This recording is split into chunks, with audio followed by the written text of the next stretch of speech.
Shalom Aleichem, everyone.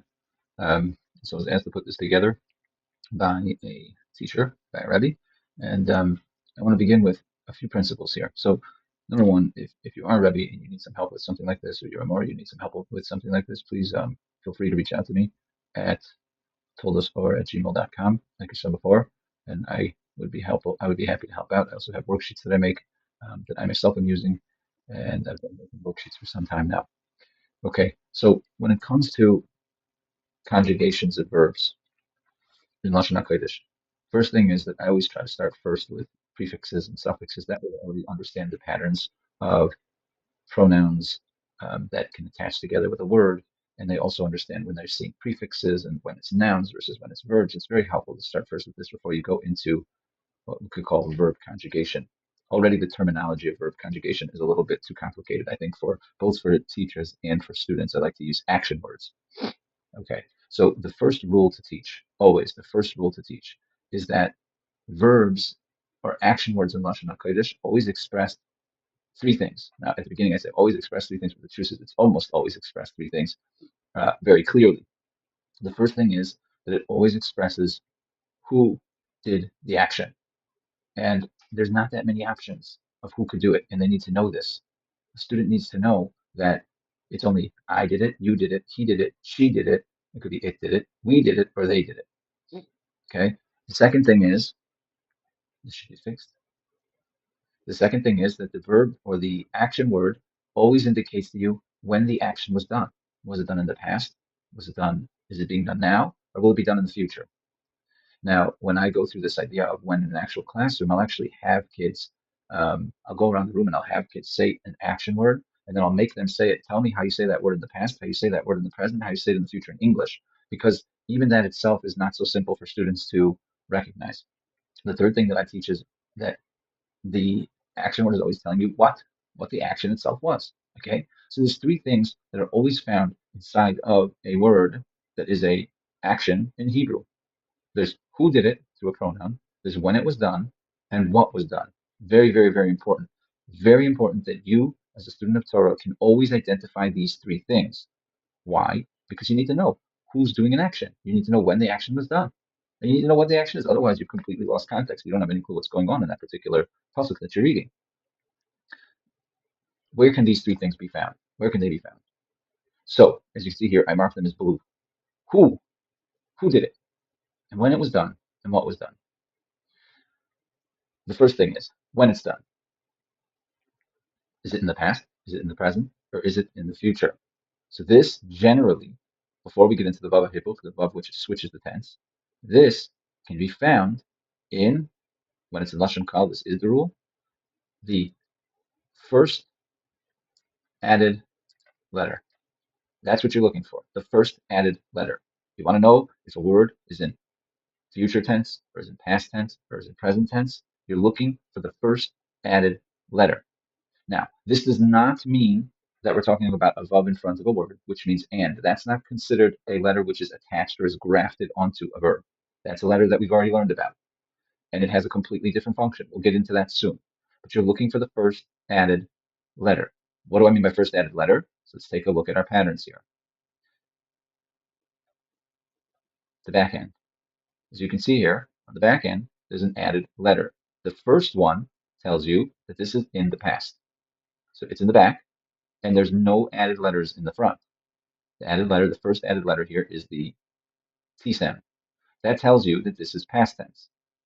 Ta, like the word you, like ata, that's past tense. Past tense. Notice here that there's one word that goes, is yotze min haklal, goes out of the general principles, which is he in the past tense. But then you have an added letter with the hey, your first added letter with the nun, your first added letter with the taf, first added letter with the taf, and then your first added letters of u and u. So notice that there's nothing added to the front here with he guarded in the past, and there's nothing added to the back. So here is, again, yotze min haklal. They have to just get used to it.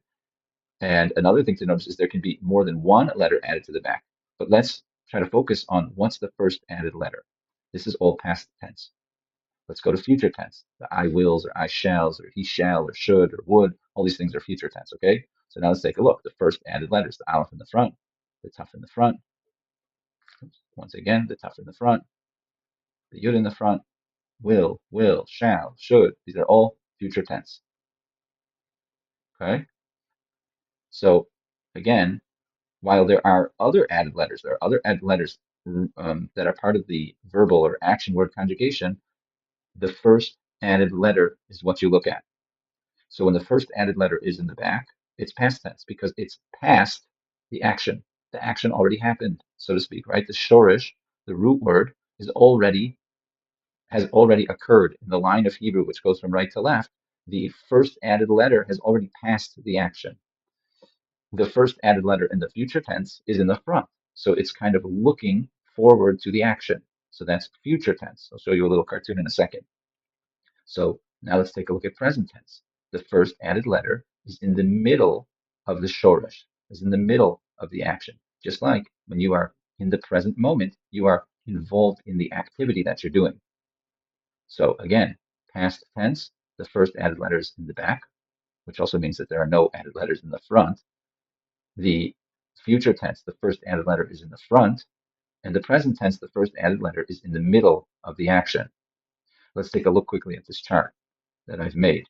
So here you have past tense, shamru, which u in the back is they. So if you notice here that if you were to pretend like this letter is a person that's been added, because it does also represent a person, we just haven't went through that first yet. So if you notice, it's looking away from the action. It's like it's past the action. If a person wants to do tshuva, they want to be chayzer b'tshuva, they have to look back at their past actions and think them through and ultimately commit themselves to not doing that thing anymore, right? So it's past the action. And therefore this becomes they guarded. Guarded already happened. The second one, shomer. So what does that represent? So that represents an added letter being in the middle of the action. He guards, like it's happening right now.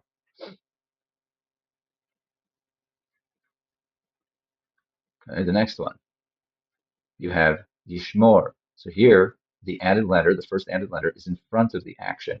It's looking forward to the action that it's going to do. So that's future tense. That would be he will guard. Now notice though that you can have two letters attached. You can have one in the front and one in the back. So that gets us to our third rule. Our third rule is, sorry, not our third rule. That gets us to what we had up there as our first rule, that there's a way to recognize who did the action in a verb. So every action word in Hebrew is actually an entire sentence. So yishmiru, you need to be able to see all of the added letters to know who did the action. Okay, so when the yud is by itself, the yud in front in Hebrew represents he will. When there's a yud and a vav, right? So you have to be able to see all of the added letters in order to recognize who did the action. But it's not so hard to figure out who did the action because there's only a few options. So the yud and the vav makes it they will guard. So let's go back up. Our second rule, our first rule here, sorry. Who did it? How do you figure out who did it? Well, you have to know what are these, so to speak, grafted letters to the action word. And there's not that many options. So once you've actually went through the options, I think we're talking about approximately, we've got 10, 20, at least in the most simple language of Lashon Hakodesh, 24 things to memorize, and many of them are very similar to things that you've already learned. And some of them are extremely repetitive and have good ways and easy memory tactics to remember them. But the bottom line is remembering this amount of things is not so much, and it covers a very large percentage of Lashon Hakodesh. So you have here, if you see here, so now when you're looking for the actual verb tense, sorry, when you're looking for the pronoun for who did something, so let's just show you quickly. So you got to look at all the letters. You've got T, similar to what we saw with nouns. It was me or my, so now it's I that represents the same thing. I guarded, past tense. The tas are like the word ata, which means you, at you, guarded in the past, right? Because it's past the action. Then when it's just the verb itself, it represents he guarded. The hey is just like we had with the word la, or like the word bina, which was her. So now it's, how do you say her, but with an action word, she. Then you've got nu in the back, just like we had like benenu, our son, so we guarded. So all of this is very familiar. If you know the word ata, and you know the word at, and you know the word atem and aten, so it's clear that these are the yous. Okay? But you got to take into account, in order to know who did, you got to take into account all of the added letters. Then you got shamru and shamru, those both mean they. Future tense. Once again, you can use that idea of ata with the tafs. So here, just like with nouns, you had all, when there was a chaf added in the back, it always meant you or your. So with past tense, the tufs, the tem, and the ten all mean you in the past. Now, t also has a tuf, but we're already aware of the e sound being me or man. So you don't need to be, that's something that you can teach based on something that you've already taught, hopefully. But also it sounds like the word ani, so that could also help. Now you've got the aleph in front, which is like the word ani too, okay? So you got to take into account, once again, the front and the back. So you got is I will, t is actually a little bit of a confusing one, and you can only understand it through context because there's actually two usages of the t. It can either be you will guard for masculine singular. It could also mean she will guard, feminine singular. You can only know that through context. If it's talking about Miriam, then it's going to be it's going to be T. If it's talking about Moshe Rabbeinu, like saying Hashem saying to Moshe Rabbeinu something that he should do, so it's going to be T also in front, but talking to Moshe Rabbeinu. You should do this, Moshe. Now you've got T, but with a yud in back, so you got to be able to see all those added letters to the root word. So this would be you will guard, feminine singular. You've got a yud in front, that's he will guard. A nun in front, similar to the nu, that's we will guard. Then you've got tishmeru, so you got to be able to see the front and the back. That's two letters. You will guard, masculine plural. Now you've got one addition, Tina, which Tina in English is a girl's name. That represents a girl. It could both be you will guard, feminine plural, and also they will guard, feminine plural. Last but not least, you've got the yud and the u in back, so very similar to the u's over there, both the ishmeru and ishmeru. Yishmeru means they will guard, masculine plural. Okay, so now these are the bodies that you need to know in order to know who did the action. You need to be able to recognize, and you need to either, if you're your own student trying to learn this, or you're a teacher trying to teach it, these are images, so to speak, that the students need to remember. Something to keep in mind with future tense is that the tough in front, if there's a tough in front, it always could be you will. Okay, it always could be. That's always the correct answer. However, there may be multiple answers to that first letter being a tough. So you really need to know the entire body. Now, I'm talking again, 20 things to remember here, guys. That's it. And it's really less than that. As long as you can remember some of the stuff that we learned before and you can remember those toughs, you're talking about remembering 5 or 6 things ultimately, if you did already the Sophio. Now, with present tense, which I don't want to go into too much for now, but if it's only the Vav, so that is singular present tense. It could be I guard, or like you could say, for example, like I'm guarding. It could be, this is in the masculine. So it could be I guard, it could be you guard, it could be he guards. Then if it's got a suffix back, it's talking about a girl. So it could also be you guard, or I guard for a girl, or she guards. And then shemrim is masculine present tense. So like it could be we guard, it could be you guard for a bunch of men or men with women, or it could be they guard for a bunch of men or a bunch of men with women, and shomrot, which again, these are not things that we're unfamiliar with, because we already know that the added suffs and bats are generally she, and im is the masculine plural, and os is the feminine plural. So this is for feminine groups of people, masculine groups of people, a feminine person, and then a masculine person. So again, the combination of the added letters is what tells us who did it. So now we know we can identify who did it and when it was done.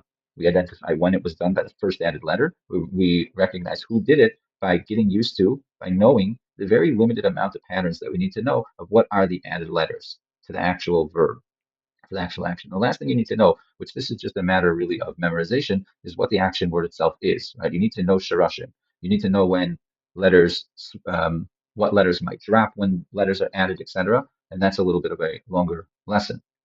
So these are the 3 things that you must know, you must be able to identify, but just knowing that the first letter tells you what the tense is, knowing that the added letters all together equal who did the action, and then that you got to look for the actual action word is an extremely, extremely helpful first step. Now, the last super important thing to know about is that only in Tanakh, only in Torah Nevi'im Ksuvim, does the vav in front have any impact. It's called the vav ha'hipuch. It's the transforming vav. And the way that I like to say it is it goes va. It makes a loud screaming noise. And what it does is it distracts the first added letter. Okay? And it makes that added letter turn around. And this is just a comic. I don't know, but I can't imagine this is the reason why this is the way it was done, but maybe it doesn't really matter. That would be only conjecture. is that the u, for example, in the back of the shamru, that u is all of a sudden now distracted by the vav, and now it's looking forward towards the action word. So instead of being and they guarded, it becomes and they will guard. Okay, so normally if you didn't have that vav there in Tanakh, so then shamru would mean they guarded. The vav distracts the u, and all of a sudden it becomes and they will guard. If it's in the middle of the word and you go va, well, it doesn't really matter where that vav looks. It's still stuck in the action and it stays present tense. And the last thing is, let's say that the letter's in front, right? So if you didn't have that vav there, yishmeru would mean he will guard.